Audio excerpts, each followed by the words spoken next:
I hear it. I remember, so we didn't get into downhill skiing until like super late. Like it was just like a money issue. Like cross country skiing was cheap. You could get like cross country skis real cheap. It was no issue. But like downhill skiing was expensive. Like lift tickets, all that stuff. Like it was a lot. So it wasn't until I was like 16 that we actually were like, okay, we were with Boy Scouts. Let's go learn how to ski. We went to like Bristol Mountain. We like practiced there. And then a month later, we went up to Whiteface in the Adirondacks, for like the real lesson. And my dad came and he ended up like breaking his like arm on like the trail called Easy Street, which is like the literal easiest child, like flattest part of Whiteface. That would be me. I would do that. And it was so bad. Like he had to go to the hospital and all this stuff. And it was like a blizzard time. And one of the dads worked at a local car dealership, and he got us like a fleet of like new cars with like dealer tags to like haul the boys around for like the weekend. And then with my dad with this broken arm, not being able to drive, I had to drive like this. I didn't even have my license. Like I was just like driving this brand new like GMC Safari or whatever. Like in a blizzard, they were like sanding the roads, like not even salting. It was just like I was like, oh my god, this is like so bad. But it was great. I learned how to drive in the snow, and it's been super ever since. And I don't think my dad has skied ever since. I get it. Yeah, I get it. That's funny. You go so fast downhill skiing, and my bones are so small. My luck would not last the length of that hill. There's no way. Yeah. I got no shot. Yeah, no, that's the other concern for me is just like, yeah, that seems like I'd be guaranteed to hurt myself. I would eat shit. Yeah. I would eat shit so bad.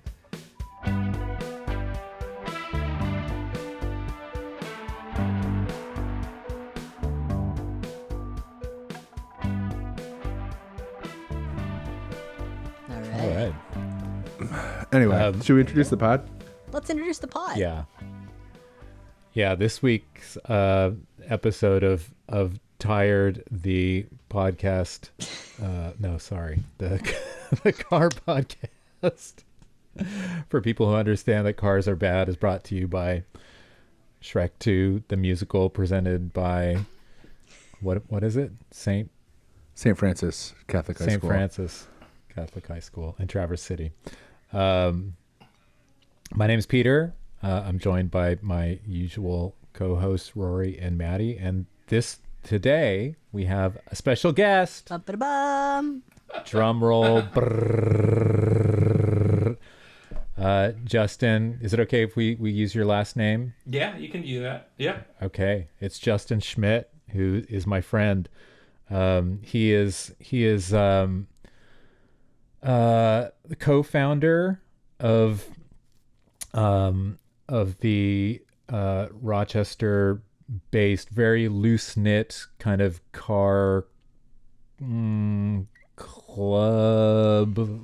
It's a car club. Yeah. You guys have a car club. Yeah. I mean, there's a sticker, so I guess that makes it a club. But it's drivers of imperfect classic cars, which if you spell that out, it spells something. And Justin is like a bona fide, I would say. Well, I described him in the chat. I said you guys will love him. He's a real sicko, in the best way. Justin, maybe we can start with just not in detail, but just because I mean it's been a while since we haven't caught up in a minute, so there might be I have a feeling there might be a new addition or two to your fleet, but maybe let's just go through your fleet, your current fleet of automobiles, maybe starting with the ones that are operating condition, and then down into semi and not operating. Yeah. All right. Well, right now everything does run, so I mean that's good. Are you on the right podcast? This is very suspicious, man. Yeah, not everything is running well, but let's see. So I have a 1963 Mercedes-Benz 220 SE. It's a Euro spec car with a 4-speed on the column, and that one runs great. However, I need a bushing for the linkage, so it doesn't go when I put it in gear. I have a 1966 Volvo Amazon wagon with a boat engine that I built specially for this car. That does run, but I don't drive it in the winter. I have a 1977 Mercedes-Benz 280 SE that I call Rude Benz. It was owned by a Jamaican mobile pharmacist and sits on some gold BBS wheels, and it's green on green with like a neon orange like pinstripe. It's something else. And I'm in the process. You want to say something about that car? No, it's a good. I mean, just for listeners, so you can picture this. I mean, when he says green on green, this is like the most. It's like the top, the kind of it's a two-tone thing, and the top color is like this just pearlescent emerald green that's just like so shriekingly loud, and then the kind of lower half of the car is more of a kind of a golden green, right? Am I remembering correctly? Yeah. They don't mesh well together at all. Well, I mean that's a matter of. I mean it is a very striking combination, and it is a car that you can see coming from miles away, and incredible. My favorite thing about that car is like when I get out of it, because it has like limo tint. So no one can see who's driving. And whenever I get out of the car, people are like, you're not the person I expected to get out of there. And I ask them to describe who they think the owner is, and they just kind of smile, and they just say, and just walk away. That one's pretty good. I ended up selling my 1986 300E AMG with the Louis Vuitton interior back in the fall. I'm sorry to hear that. I was just going through a moment of like, hey, that one actually ran the best out of anything. Like, I don't know what. Like, I got it. This guy was another pharmacist. He had some enemies, and they filled the gas tank with sawdust. And then what happened was, the day that I went to sell the car, I'd already arranged to sell it to somebody. I got stopped about 6 times from other people who knew the drug dealer whose car that it used to belong to. God. And like the offers just kept getting higher and higher and higher, and I didn't know who to trust, so I just sold it to the dude that I had agreed to sell it to first, because I was just like, well, this car has too much heat. I have to dump it. Like I just couldn't handle it.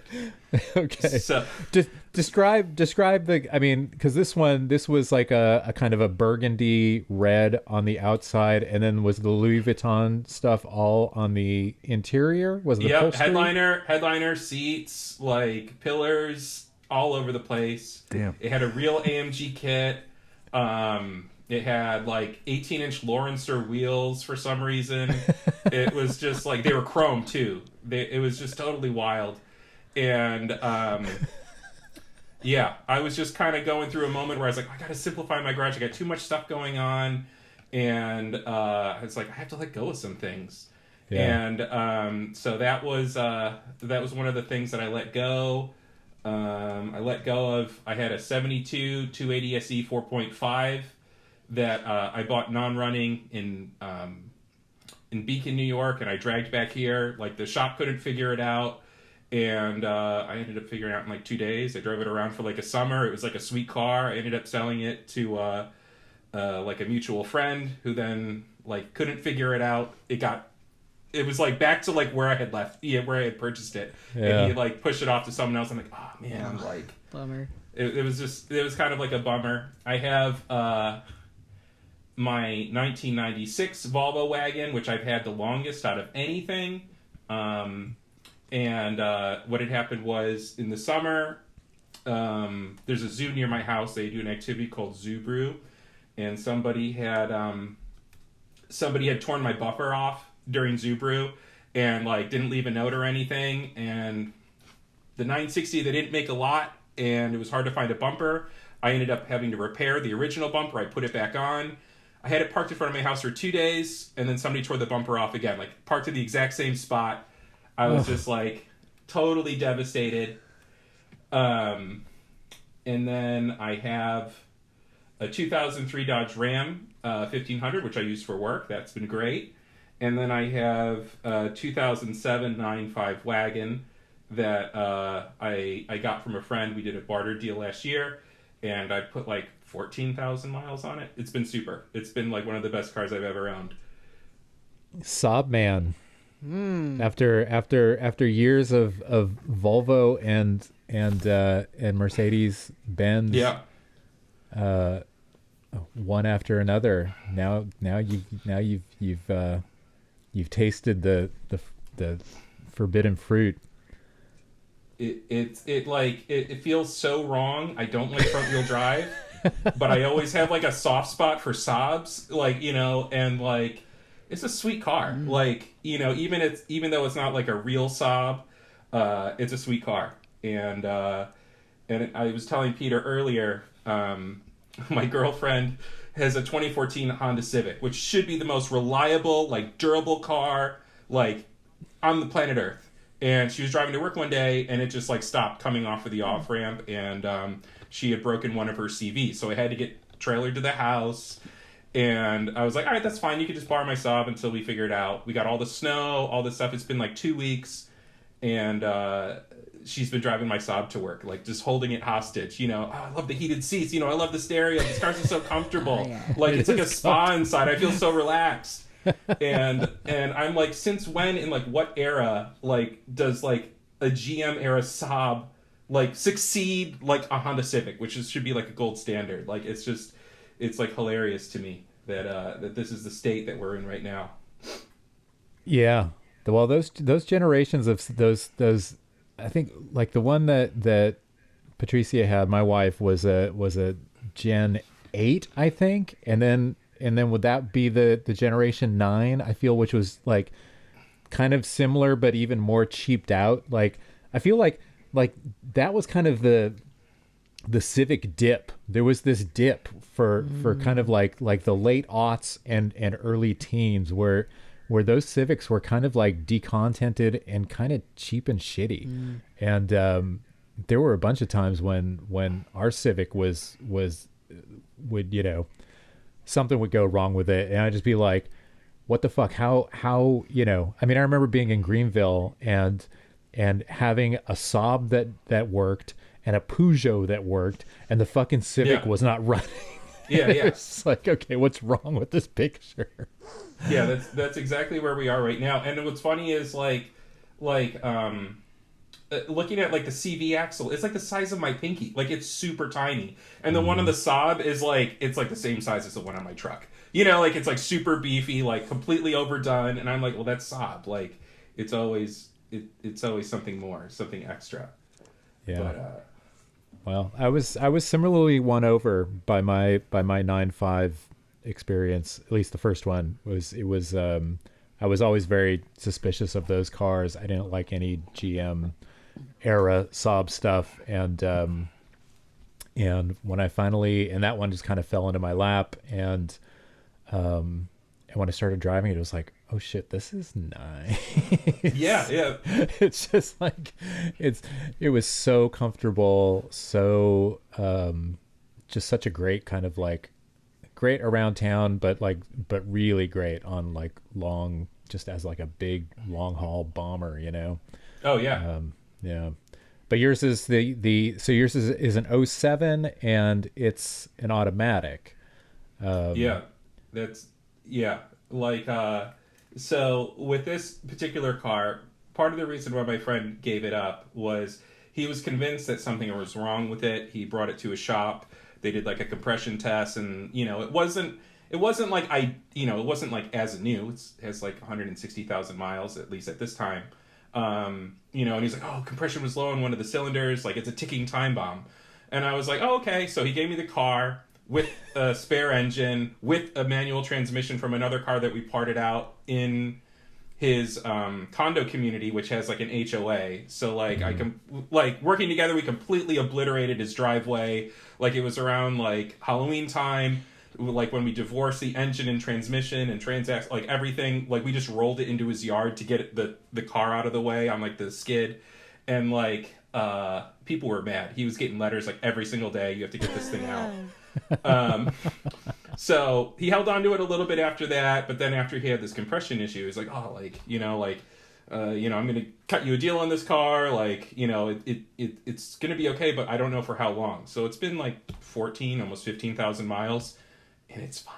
It's like, there's like literally I see him like driving on the street, and I'm like, it's literally fine. Like, I don't know, but eventually this engine will come out. I will put a manual transmission in it.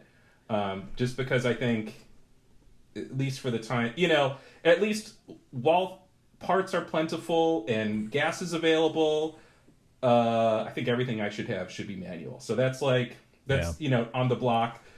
Rude Benz, I found a European spec car with a manual transmission. It used to belong to Mercedes-Benz. It was like a corporate car, and then eventually somebody had it shipped over here. And I found it in our local yard. I stripped all the parts out. Like we were supposed to go to a wedding in the afternoon. And in like 2.5 hours, I just pulled everything out of the car, threw it in the back of the truck. I'm covered in grease. I go home. I get cleaned up. I drive to the wedding with all this shit in the back of my truck, just like rolling around. And it's been super. I feel like having a manual S-Class Benz is like kind of like a statement. And so I think that'll be fun. So that one's first, and then the Saab will be second. I'll convert the Saab. Nice. I do have another whole 9.5 transmission in my garage. That if you said that you have one, right? Yeah, but I'll take that. I'll take that from you too. If you want a spare, it's right here. Speaking of things you could take off Peter's hands, does you or anyone else want a Saab that needs a pan swap? Well, yeah. Well, there's that whole project too. The thing is, I've got a garage full of 9.5 spares, including a transmission, but like tons of other stuff as well, and snow tires on those snowflake wheels. That you're welcome to them. There's also the matter of the SPG that's just sitting in the freaking driveway. Hello, listeners. It has to go. I've decided this is the year that something needs to happen with it.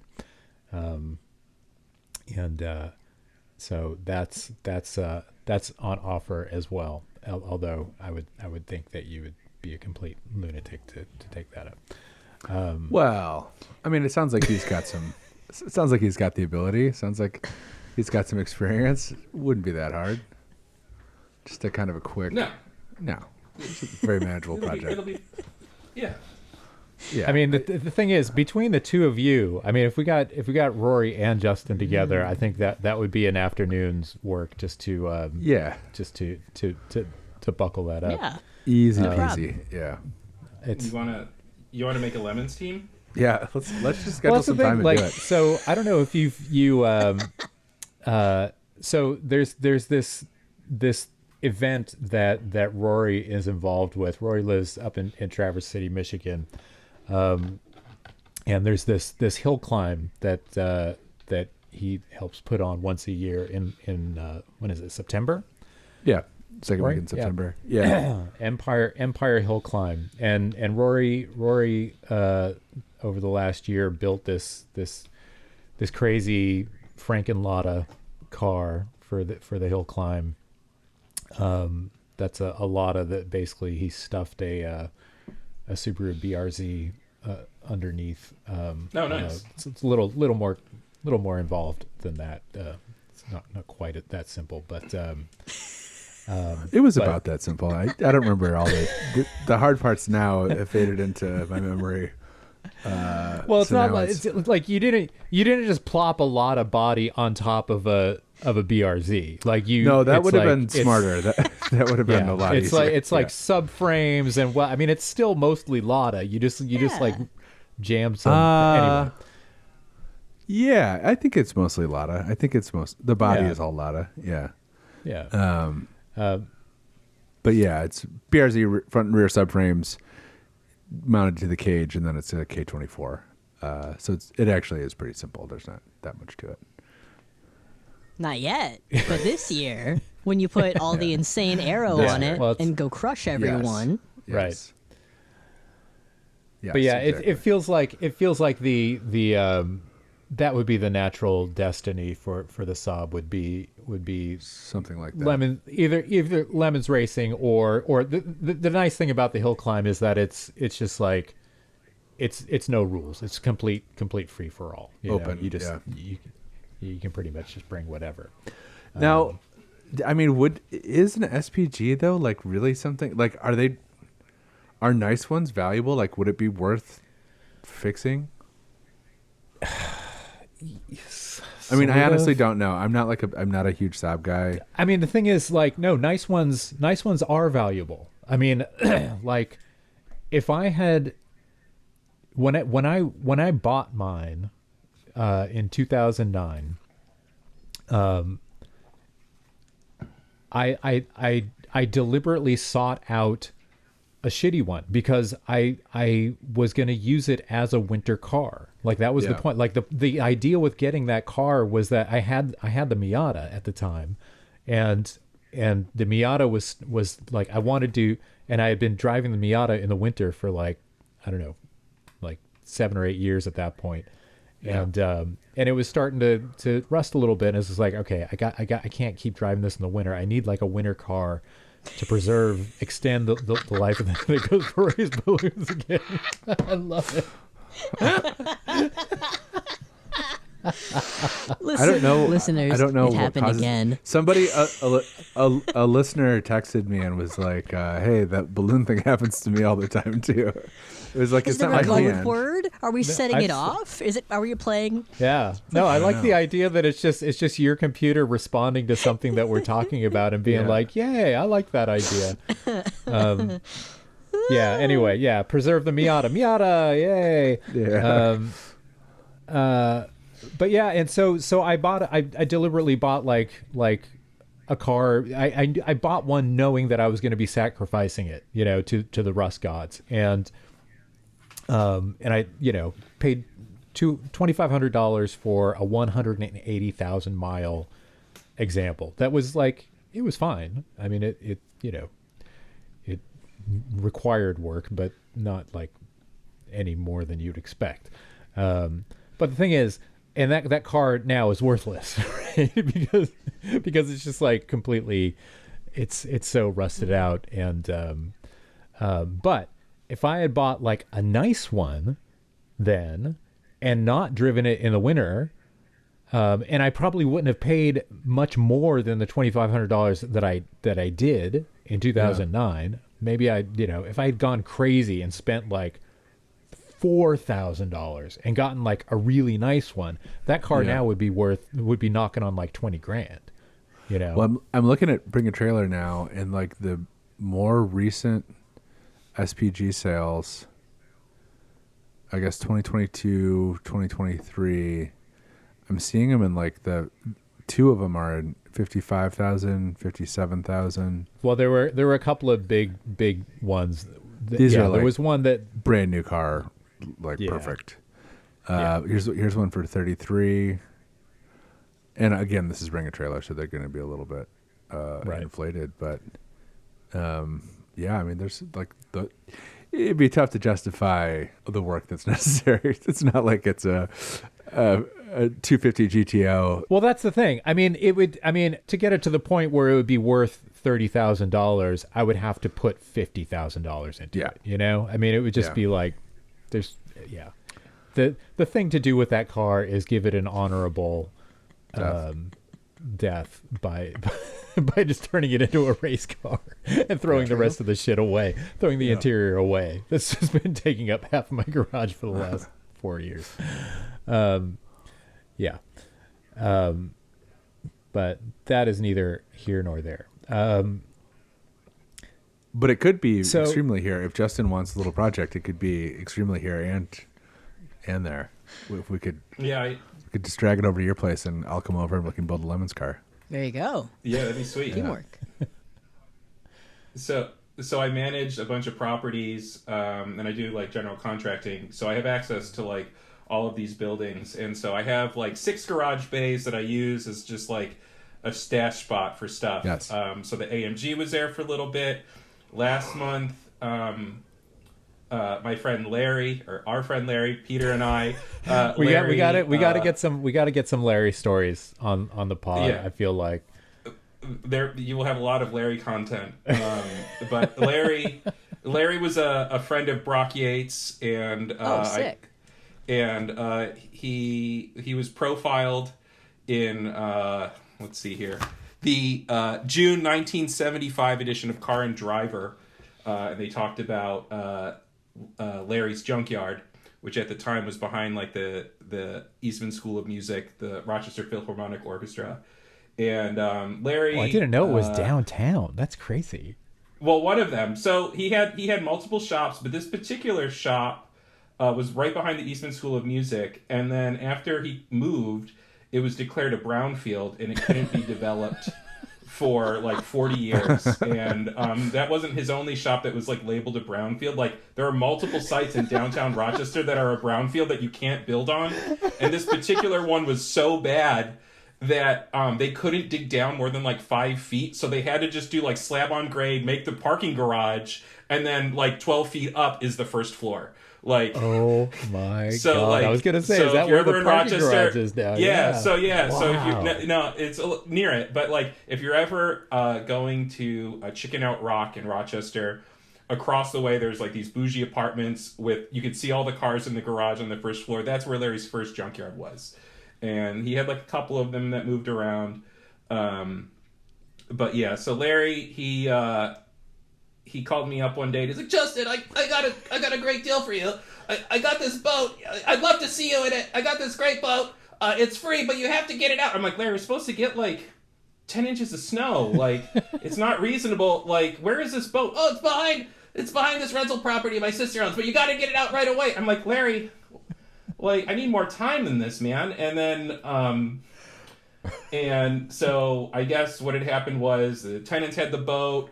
The guy who owned the boat died. He never put the paperwork in his name. There's no paperwork for the boat. It's on this crazy homemade trailer with turbine mag wheels and like BFGs. It's wild. And I was like, I can't get this out today. So we got an extension, and then we had another storm. We got another extension, and then we just like dragged it out when the snow was low enough. So I have the boat where the AMG used to be. And then I have 1 or 2 other spaces left that can fit a Saab. Wait, what kind of boat are we talking about? This boat it's like 16 feet long. Uh-huh. It's a slick craft. Oh yeah. It's all fiberglass, and it's like an early one. So it has like some chrome trim on the side. It has like the rounded like Lexan windshield. It has like a nice Evinrude outboard motor. Oh boy. It's all there. It's all there. Peter, we've got a real love connection happening here right now. I feel like we these two really needed to meet. Rory's getting this far away look in his eyes. You could theoretically boat from Rochester to Traverse City. Yeah, in the slick craft. That would be sweet, and I also have a factory tow hitch for my fintail, so I can pull the boat. Perfect. Like the 63 slick craft with my 63 fintail. Wow. Oh man, that would be a sight. Vintage boats are like a whole nother level of pain and excitement. I'm really excited about the slick craft. I think that's going to be really fun for you. Thanks. Yeah. I had a couple of years ago. I had a boat. I don't know why. I was like, we got to get a boat. We were living in Detroit, and we were like on the river, and I was like, we should get a little boat. And I went looking around on Craigslist, and I found like this Glastron from the late 60s, early 70s. It was like same kind of deal, like 17-foot fiberglass, had a huge Mercury outboard on it. And the owner was like super cagey about running the boat before. I was like, does it start? And he was like, oh, yeah, runs great. And I was like, can we start it here? And he's like, no, it was like really, it was like one of those things where it's like, I should have walked away from it, but I was just like, it's $1,400. I was there. I was in a hurry to go somewhere, and I was like, fuck it, we'll just take it home. So we got it, and it did turn over, but the motor wouldn't run because the block was cracked, because they just left it in they just did not winterize it and just left it in their garage, and it exploded the block because it still had water in it, obviously. So Wesley Wren, Peter, did you ever meet Wesley Wren from Water Week? Yeah. On the pod. Yeah. So Wesley and I, bought a block on eBay and like rebuilt it. And like it was, God, we spent an entire summer rebuilding the motor and like hundreds of dollars on like vintage Mercury outboard parts, and like the boat, like the stringers in the boat were rotten, and like it was a mess. We shined it up and it looked incredible. And my friend, this is going to be like a long digression, I'm sorry, but we took it out in the Detroit River in October after it was running, and we were like, we're going to go muskie fishing. So do you guys know what a muskie is? Justin does, yeah. Yeah. A muskie is like one of the larger freshwater fish, like maybe one of the largest freshwater fish. They get like 55 inches ish, and they're big around, and they have big jaws, and they eat like. How many? That's like one of me. Oh yeah, no, it's about your size, Maddie. Oh no, that's too big. They shouldn't get that big. Yeah, they're legit like apex predator in the lakes. But they're in the Detroit River. They're pretty easy to catch, supposedly. So we went out and bought all this muskie fishing stuff, and took the boat out. And it was cold. Like the water was cold. It was October, and we immediately got swamped by like this 50-foot like cabin cruiser. Like came way too close to us, and splashed a bunch of water into our boat, like to the degree, like to the point where we were like, oh shit, like we are riding very low in the water now.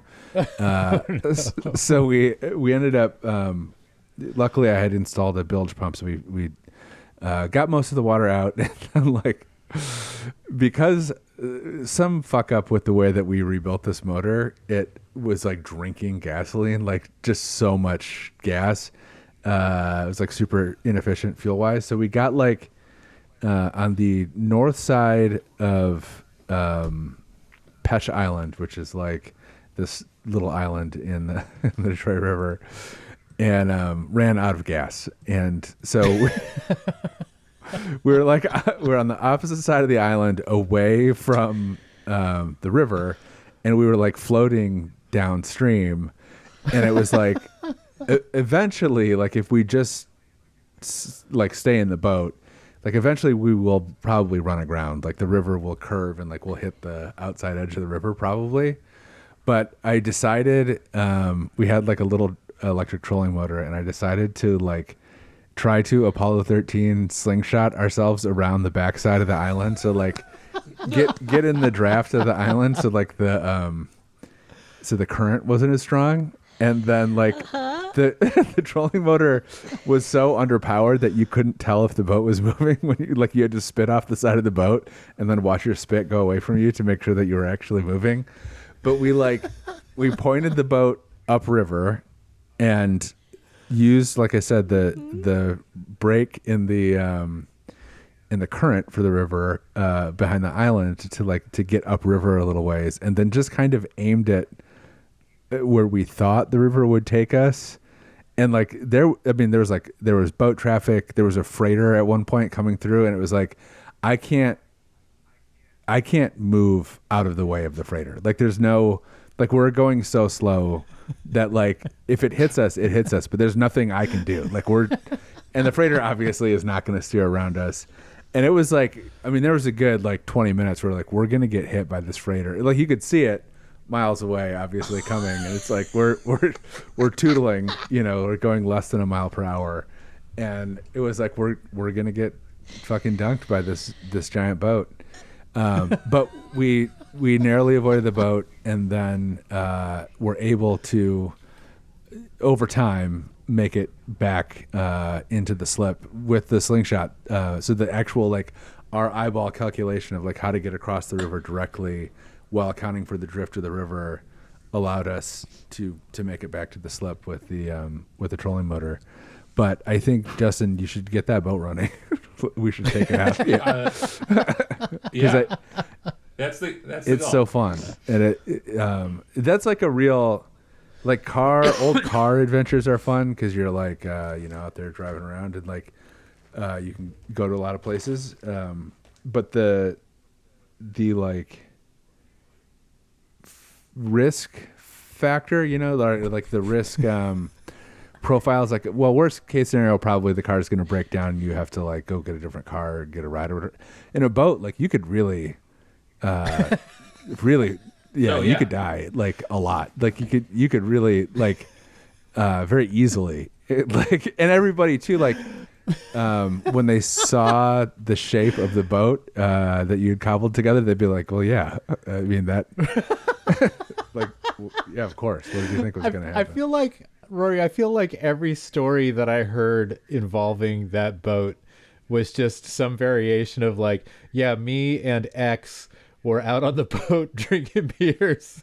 Like, we just went out on the water to, just brought a 6-pack with us or whatever. Yeah. And then it's like, and we had to be towed back to shore, right? We never had to get towed back. We did break down a lot. But we were able to, my pride at not getting help extends out to the ocean or to the sea as well. I'm totally self-reliant. We're bringing it back, or we're dying out here. But no, Rory, think I can see why getting stranded with a dead EV battery is not like a risk calculation that you mind. You actually are the perfect early EV owner. Yeah, I don't care. I don't care about anything. And I'm not. Yeah, I'm definitely not afraid to die on a 17-foot Glastron in the Detroit River. That is not man. I would say I don't regret selling that boat because it's such a fucking pain in the ass. But man, I got taken. I think I paid $1,400 for the boat. I think I probably put in at least $1,000, and I think an entire summer's worth of work, and I think I sold it for $600 at the end of the day. Like, really, it was a good 2 or 3 years before I bought another cheap fiberglass boat. I learned my lesson for a long time, for like a couple of years, which is huge for me. For at least 3 years, yeah. I wouldn't say it was 3 years because it was probably 2 years. And then I bought another fiberglass boat, but that's a long time for me. That was like a big injury to my pride. Yeah, Justin, is this your first boat, or have you owned boats in the past? I've restored like wooden canoes, but I've never had like a boat like with an engine. Yes. I've never had anything fiberglass, yes. So this is going to be all new to me. I'm very excited. Like, I've always wanted a boat, but it was always going to be like a Chris Craft or a Garwood, sure. Something wood, something like super lavish. Like, I joined like all of these like groups like Boneyard Boats and stuff, where people are just trying to unload stuff, and sometimes cool things come up. I found like parts to like a Penyan wood boat. I'm like saving those, thinking that one day I'm gonna be like find Cinderella and like be like, all right, here's the rest of your pieces, let's go. But yeah, I was like, all right, we'll just start with this. It's free. What do I have to lose? The trailer looks sweet. I could use it for something else. They say that the most expensive boat you'll ever own is the one you get for free. There's a lot of good. Yeah. But not in your case. I think this is going to work great, and it's going to be a lot of fun. Ooh. I feel like I'm blessed because the first Mercedes I bought as a joke. I bought it on eBay. It was local. and I put in like a max bid of $200, but it just had the initial bid of $100. I completely forgot that I had bid on the car, and then a week later it's like, ding, you won. And I was just like, what? And then like it said reserve not met. I go and met the guy, and I looked at the car, and then I was kind of indifferent to it. But I was like, well, my max bid was $200. That's the best I'm going to do. And he was like, okay. And I was like, all right, cool. I have a Mercedes now. And then I legitimately thought like, oh, cheap Mercedes. This thing is going to blow up. It's going to be catastrophic. I put 30,000 miles on it. Like I drove it at Watkins Glen. Like it was like literally the most reliable and durable and like best automotive experience I had until I was driving it in a snowstorm, and I hit some ice underneath the snow and crashed it into a curb, and it just like tore everything, like all suspension parts, like underneath the car. And then that was it. That's what killed it, but it still ran. It was like, and I used those parts. I put them in Rude Bends. And so I feel like everything that somebody tells me, we're like, oh, like this is going to be terrible. It's going to be so expensive. It hasn't been that way for me. So I just keep like, it's like scratch offs. Like I'm just like, all right, next one. Everyone's a winner. Come on. That's smart. I love the spirit. And Justin, you I feel like I remember you telling me that like at what point did you start like working on cars? Because you came to it kind of late, right? Like as an adult? I mean, did you Yeah, so it was a convergence of many things. So like when my grandmother died, I just needed retail therapy. I was just like shopping, and that's when I bought my Amazon. And then, so I had that, but I didn't know anything. And so I hired a guy I found on Craigslist. His name was Johnny Aldrich. And I later learned that he was a total liar. But he taught me how to do like brake lines, and just some like rudimentary things. And kind of like, he was just there and like coached me and gave me confidence. And then later on, with my general contracting business, I put out an ad for someone looking, I was like looking for like a helper. And Johnny Aldrich sent me an email. And Johnny was like, had pictures from like a bunch of different stone things like in Europe, like not even in the US, just like, just like pictures of monuments and stuff in like Spain and Portugal. And he's like, oh, I worked on this last week, but I'll be ready to help you like, on Thursday. And I'm like, oh my God, like this guy is just like this total charlatan. And so he helped me, and then I got screwed by too many garages, like in succession. That like I was just like, what the fuck? Like nobody cares about your car as much as you do, and like all the shops will be like, oh, your car's messed up, man. Like you should just get into something new. And it's like I don't know. I just I think it was just like out of like necessity, and then also the encounter with Larry and that entire story arc that has consumed like the last like 7 years of my life. But yeah, it was just like, all right, like this shop is booked out. This shop couldn't fix it. This shop made my car worse. And then I just kind of broke everything down. I'm like, well, this isn't so hard. There's YouTube University if I get stuck. There's a junkyard not far from my house that I can go to and get things. And then it's just like total confidence. Like I'm like, all right, I can figure that out. I can do this. We have a very similar origin story in that respect of just like trying to make it work with mechanics and then getting burned and being like, well, fuck that, I'm never doing that again. Like I will just literally do everything myself for the rest of my life.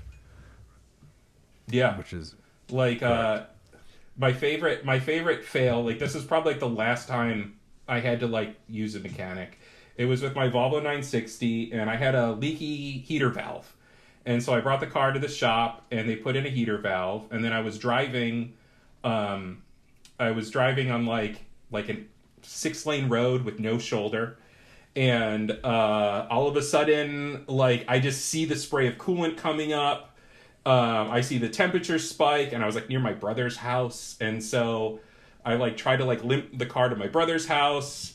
Like I found the heater valve that they had installed, and I looked at it, and it wasn't even a Volvo heater valve. It was from like a Chevy Malibu, and it was like plastic, and they had over clamped everything, so it just cracked and split, and like it was just a time bomb. And I was like, what the fuck? I was just like, I was so pissed. And like in that moment, I was, like, we did everything we could to save the car. We were at my brother's house. We were like just running the hose through it to cool everything off. And I had like gone on like the AutoZone app. I had like ordered like the correct part. I had my girlfriend pick it up for me at the store, bring it to me, and we installed it in my brother's driveway. But it had cooked the head, and I was like, crap. And then it was like a polar vortex February. And I get a notification from the junkyard, and it's like, ding, Justin, there's trash here you might be interested in. And it's like the same like model year as my car. And I was like, all right, well, I'll go check it out. I go to check out the car. It belonged to some old dude. He had like hit a curb and like destroyed the suspension, but the engine was intact. There were no leaks. And I looked in the glove box. He saved all of the records, and it was a factory reconditioned engine. It had all the paperwork and warranty info. It had 20,000 miles since the rebuild. And I was like, I need this engine. So I went out with Larry during like polar vortex, and we're like trying to pull this thing out of the car, but like the accident damage had pushed the cross member in, and it was like hitting the sump.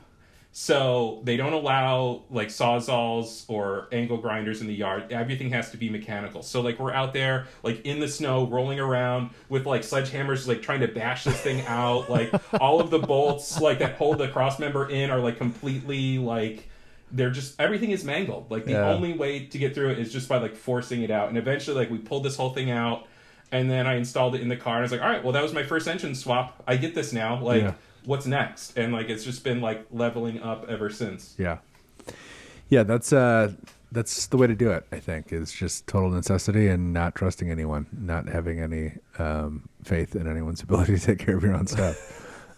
I think that's the way to go.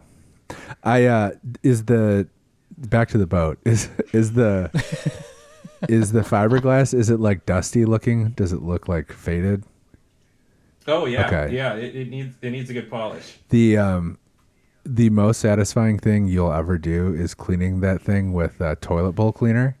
The first time you clean it, like use toilet bowl cleaner to rub it down. It is like, and then you go through like you wax it with like a marine wax or whatever. But it is so fucking satisfying watching like because it's oxidization that like makes it, but it will look absolutely brand new, and it is like. It is so deeply satisfying. It's like, I hate cleaning cars. I hate detailing stuff. I don't wash my shit ever, and I don't detail anything. But like that experience of toilet bowl cleaning the outside of the boat and then like waxing it was like, I still look back and it's like, oh my God, like that was a great day. Like that was so satisfying. So yeah, I'm looking forward to that for you. That'll be great. Nice. Kind of jealous, to be honest. Come on down, man. Yeah. Pop over to Rochester.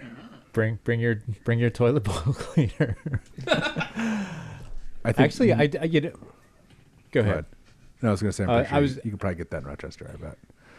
I think we probably have it here. Go to Wegmans. Go to the Wegmans. Yeah, Wegmans brand. Yeah.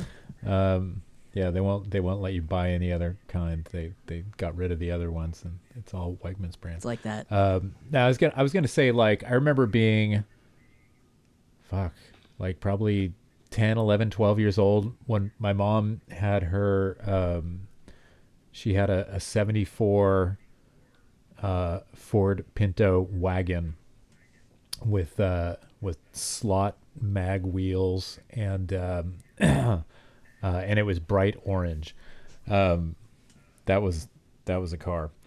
But the paint was super oxidized, and I don't know how I figured it out, or if somebody like told me or whatever, but there was rubbing compound in the garage, and and I was washing, maybe I was just washing the car or something. My dad was just like, if you want to really like make a difference with that car, you should grab some of that crap, or whatever.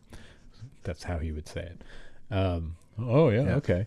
And went and got some rags and just went to work on this faded orange Pinto, and but yeah, kind of very, very similar thing where it's just like, holy shit, it's like that's what rubbing compound does. It's like it makes it look new.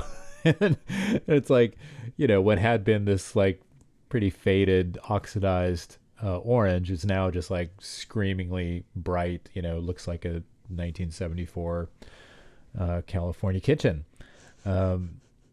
Yeah, and I ended up doing the entire car. That was pretty rewarding. My dad was a big rubbing compound guy too. It was like a big part of my childhood is my dad making me do things with rubbing compound. And what was the? I feel like that's kind of a lost thing now, right? Because of like clear coats and like no one's talking about rubbing compound anymore. I mean, can you even use it on a car with clear coat? Is that just like for lacquers? Do we even use that kind of paint anymore that you could use rubbing compound and it would be effective? I don't know. Rubbing compound number 7 was the turtle wax brand. Remember that? That was like came in a little green and white jar. Sure. Is that what we're talking about? Probably, yeah. Yeah, the steel jar. Yeah. It's Man, like a tin. Here's a story that I've never told before Oh, to baby. anybody. A long time ago, I had I think Father's Day or something. I got a drone, like a little DJI, like the cheapy, not cheap. I mean, I guess like $300. But it was a little camera drone, which actually the first like day of like COVID shutdown, I was flying it in Detroit and it just took off. It just like sometimes they just take off and go, and it fucking disappeared. I have no idea. We never found it. Just like It went home. just like peace. Yeah. It's like fuck this. We're not gonna be locked down. So I had it in the backyard and I was shooting a press car. So it was like a camera drone. I was like shooting panning shots at this press car. Yeah. And this is a like $250,000 press car with like it was like a really deep maroon paint. And it was like several, like, like there's a pearlescent layer. There was like, it was like one of those like deep paint jobs. And I flew the drone too close to the car and scratched the shit out of it with like all the little blades. And then I was like, oh, I'll just use I'll just go get the rubbing wax. compounds. I did not use the traditional rubbing compound, but I did have like some wax, and absolutely like there was a moment where like I was like, okay, fuck it, I'm doing it. And I like put it on there, and it looked so obvious and like dull. And then it's like it's worse because like if you fuck up a press car and you're just like, hey, look, I fucked up the press car, sorry, like it won't happen again, or like I try to be careful or whatever, that's one thing. But if you fuck it up and then you try to fix it and it makes it way worse, it's like you'd almost be better off just like going and getting like some multicolored Sharpies and just like or just be like look, I'm sorry I hit it with a drone or whatever. But I spent so many fucking hours on that car, like sitting next to it with this wax and like just like absolutely like minute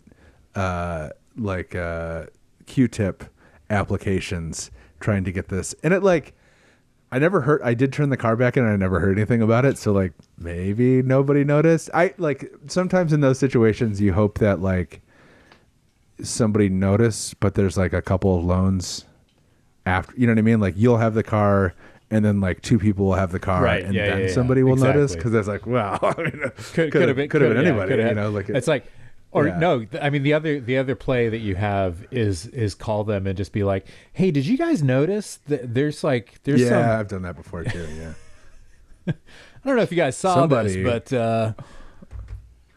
right. Yeah, right on the dashboard. Somebody ripped the whole leather dash off of your car. I don't know how you didn't notice that driving it over here, but it was not me. Yeah. But anyway, press cars. Don't those cars all just end up going to the crusher when they're done anyway, or is that just prototypes? No. A lot of pre-production prototypes do all go to the crusher. Okay. Because they don't have a VIN, right. But the regular press cars usually get sold as like an executive demo. So they'll send them to a dealer and sell them as an executive demo, which is like the worst. It's like I mean, maybe a step up from owning a rental car, but like really, like if you want a car with some fucking hard miles on it, like buy a car that's been on the American press fleet for a year, where it's just like a bunch of entitled journalists like tracking it. I mean, the thing is, like, with a rental car, it's like, okay, there's a chance that somebody has abused this car at some point. But with a press car, it's kind of guaranteed. It's a certainty. It's guaranteed that almost every person who drove this car abused it. Yeah, that's the point. You know? My we're my testing them girlfriend's out. father has the press car from Car and Driver. It was like the C5 Anniversary Edition Corvette. And so he was like, he made some money. He's like, I want a Corvette. He goes down, like they have, this on the lot. And he was like, got a good deal on it. He still drives it, but you could definitely tell it was like a press car. But they drive it all around. Like it does have like some like wear and tear. But yeah, he's pretty jazzed that like, oh yeah, I have the one that's on the magazine cover. I have the one that's in the article. Yeah, that's kind of cool. That is actually. cool. And I mean, it's got some provenance, cool. Yeah. You don't want the one that my kids were in the back of for throwing up in or whatever. Oh. But yeah, the C5, that's fine. I'm trying to think. There was another. Oh God, I'm not even going to tell. I did something similar with a Land Cruiser. Another situation where I like bumped it into something and I like scratched it and I was like, oh, let's rub that out, and it's like 20 layers of paint. I really fucked it up. It was like on the hood, like in front of me, so that the entire time I had the car, I was like staring at this area that looked like dulled. Really bad. But fine. That's just the price. It's worth it for Toyota to have me driving their cars. Obviously, they'll sacrifice a $90,000 Land Cruiser for my shitty review at Jalopnik. But There you go. Yeah. Justin, do you still have your P1800? Oh, my 1800's at my friend Don's house. It's in process. I need more money to throw at it. So it does not live here with all the others. But it's still you still hold the title to it. Yeah, it's still in play. Yeah, it's still in play. Yeah, That's good. USAA took excellent care of me. They it was very funny. Like the accident was not very funny, but like the whole experience with USAA was very funny because they were like, oh, it's just like some old Volvo, and I'm like, this is kind of a little different than like the other Volvos. And it was like right before like the first 1800 like crested like $70,000 or $80,000 on like Bring a Trailer. They were still going for like 30,000-40,000 at that point. I was like, you might want to look at like the auction comps, and the guy's like, oh, you're probably gonna get like $500 for it. It's just a Volvo. And I'm like, keep looking. And then like the guy came back and he was like, holy shit, I didn't think these were that expensive. So they cut me a check for like $13,000, and then I bought the car back for $500. And because it's like older than 1972, I don't have to get a branded title in New York. It's like as if nothing happened, but I don't intend to part with it. Right. But if you do, yeah. That car was really fun. Basically, every performance mod I did to that car, I did to my Amazon, and the Amazon's a lot easier to deal with. Like the 1800 has like a weird seating position. It's very hot inside. It has very poor visibility because you're just so low compared to everything else. But it was really, really fun. And then it was just really cool to see like all of those same parts in the wagon, of the same engine modifications, everything else in the wagon. And it's like, it's just easier to live with, but it does all of the same things. Yeah. And it's a wagon. Yeah, I know. Yeah. Gotta love a wagon. Yeah. Yeah. It's the ES, right? Is the wagon? Yep. Yeah. They're so cool. Hard for me to drive though. It's another car that I kind of don't fit in. Oh, is that right? Super well. Yeah. But very cool. What's in store for you, Justin? This spring will happen someday. Do you have any car adventures, or is there a plan for a I mean, it's for I feel like for several years, and I don't know if I wasn't around last year. We would go down to the Glen for their opening day kind of things. Is there going to be a Dick outing?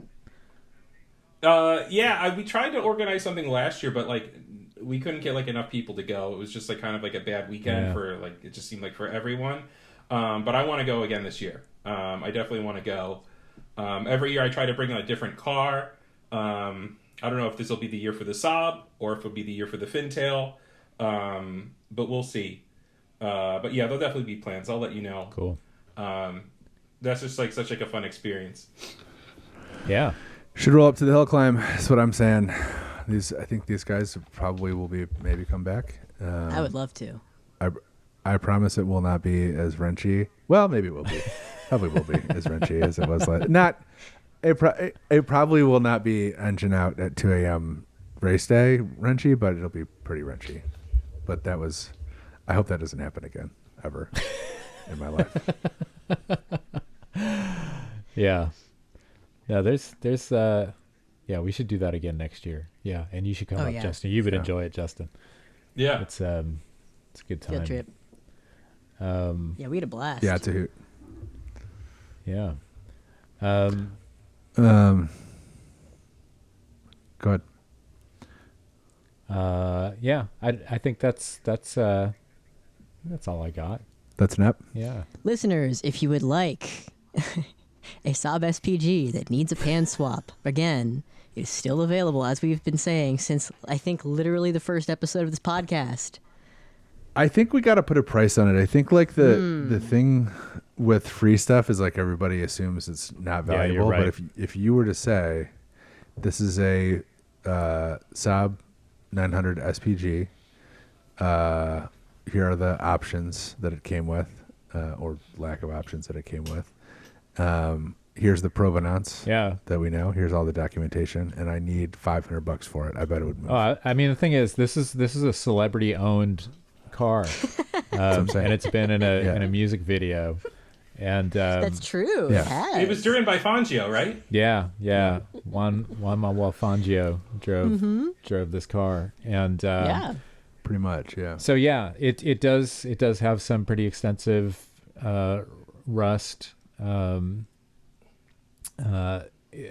of throughout and structural rot, but it's nothing that can't be addressed. And so yeah, I'm gonna say, I mean, I think 500 is kind of lowballing Rory. I'm gonna say $8,000 is my starting point, and I mean it is negotiable. That's a good.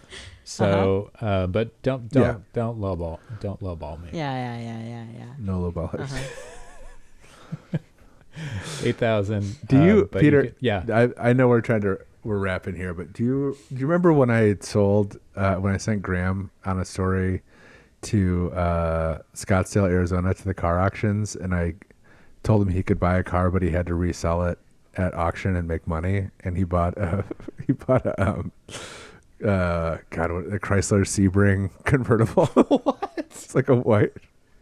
I was so fucking mad. It's like but it was like a total piece of shit, and I was like, dude, no one's even gonna allow you to enter that in an auction. Like, there's no place to even sell that. See, that's a car.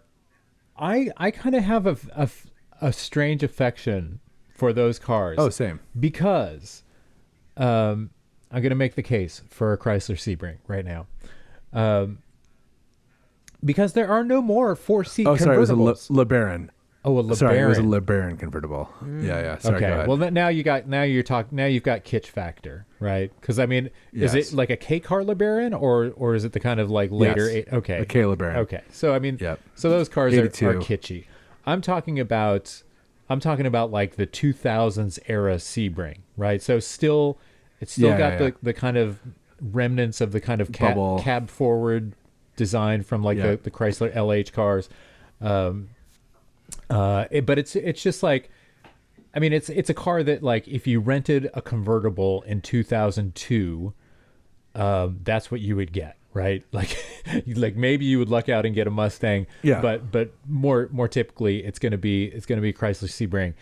But the thing is, just I think it's sad that there is no just 4-seat convertible that is not has like no performance pretensions. You know, is just there to be like a sort of stylish car that you can you can run your friends around in and throw down the top. Yeah. And it's like, and the thing that I remember thinking, like I have had one of these cars as a rental, like in the aughts at some point, and I just thought that, like, you know, in like 20 years, so that would be like now, right? I guess we're not there yet. So maybe 30 years. Like this would be the equivalent of like I'm just thinking of like I don't know if you guys remember the video for the Go-Go's We Got the Beat, you know, or maybe it's is it that one, or is it Our Lips Are Sealed? It might be Our Lips Are Sealed. But where they're just cruising around in like in a drop top, like, you know, 59 Cadillac or whatever, which, I mean, granted, that car is pretty iconic. But it's like, but just the fact that it's like you have like these 5 cute girls rolling around in a convertible that's just like a shitty old convertible at that point, you know. It was just that was just kind of, you know, it was clapped out. It was just, you know, and it's like, we need that, you know. We need like what you know, if you're starting a girl group or just a group now, you know, and you want you and your friends want to just roll around town in like a 20-year-old kind of clapped out 4-seat convertible, like, where do you go other than Chrysler Sebring? You get a Cutlass convertible. Remember those? Cutlass Supreme convertible. Those are pretty rad. Late 80s or those have like the Targa 95. bar, Yeah. No, I well, like that could be handy too, because then you can stand up in the back and you have something to hold on to. It's true. When you're bopping around town. That is like a crazy, we've gotten into this topic before, and I know we're trying to wrap, but we got into like how you can't just buy like a comfortable regular sedan in America anymore. And it's like the convertible thing. It's like there used to be a whole class of cars where it's like it's for a buyer whose entire like list of desired features is, does the top go down, and that's it. And it's like, like that was the Sebring and the LeBaron too. It's like the only fucking thing I care about is that it's a convertible, and like that's it, which is fine. Like that's a great reason to want a car. But there's nothing like that. I mean, there's hardly any convertibles or roadsters on the market at all.